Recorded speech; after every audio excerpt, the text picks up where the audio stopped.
What happens when political hatred becomes stronger than humanity? In the summer of 1936, Spain descended into chaos.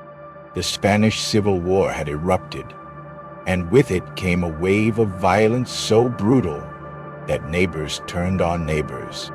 This was not just a battle fought on the front lines. It was a war carried into the streets, into churches, and even into people's homes. It became known as the Red Terror. But what exactly was this terror? And why did it consume tens of thousands of innocent lives? Spain was already fractured before the war began. Republicans against nationalists, the left against the right, the church against revolutionaries. But when the Civil War ignited, those divisions exploded into acts of revenge and mass killings. The Red Terror was not a single event. It was an atmosphere, a movement of fear, where accusations were enough to send someone to their death. No trial, no defense, only execution. One of the most shocking elements of the Red Terror was the assault on religion. Churches were burned, priests and nuns dragged from their monasteries, and thousands executed simply for their faith. In a few months, nearly 7,000 members of the clergy were murdered. Imagine holy places, once filled with prayer, turned into makeshift prisons, or worse, mass graves. Why did faith itself become a crime punishable by death? Ordinary citizens were not spared. Teachers, landowners, suspected sympathizers of the other side. Anyone could be accused of being an enemy of the revolution. Arrests turned into public humiliations, which quickly turned into massacres. Mass graves filled with men, women, and even children became a common sight across Republican-controlled territories. Fear ruled the streets. Fear of being denounced. Fear of speaking. Fear of simply existing.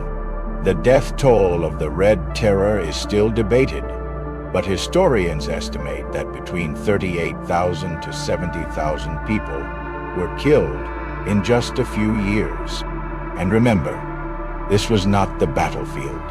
These were civilians, teachers, priests, mothers, fathers, ordinary people silenced by political fanaticism. Each number is not just a statistic, but a stolen life, a family shattered, a silence left behind. The Red Terror was more than chaos. It was deliberate. It was used as a weapon to break resistance, to intimidate, and to erase opposition. Political leaders turned a blind eye, sometimes even encouraging the violence. This was not just about war.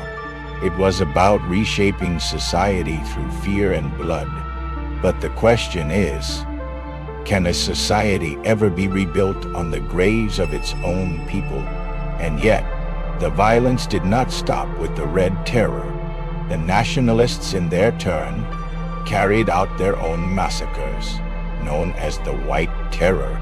Spain became a nation caught in a cycle of vengeance, where mercy was weakness and cruelty was seen as justice. Innocent lives were caught between two brutal forces, each justifying its crimes in the name of survival. The Civil War was no longer about politics. It had become a war on humanity itself. When the war ended in 1939, Spain was left broken. Cities were destroyed, families torn apart, and tens of thousands of graves remained unmarked. For decades, the memory of the Red Terror was silenced, buried under dictatorship and fear. But history cannot remain buried forever. The echoes of those cries still haunt Spain, reminding us of the price of unchecked hatred. So what do we learn from the Red Terror? That when political division turns into dehumanization, atrocities become possible. That the moment we stop seeing our opponents as people, but as enemies to be erased, we open the door to horror. The Spanish Civil War may belong to the past, but the lesson is painfully timeless.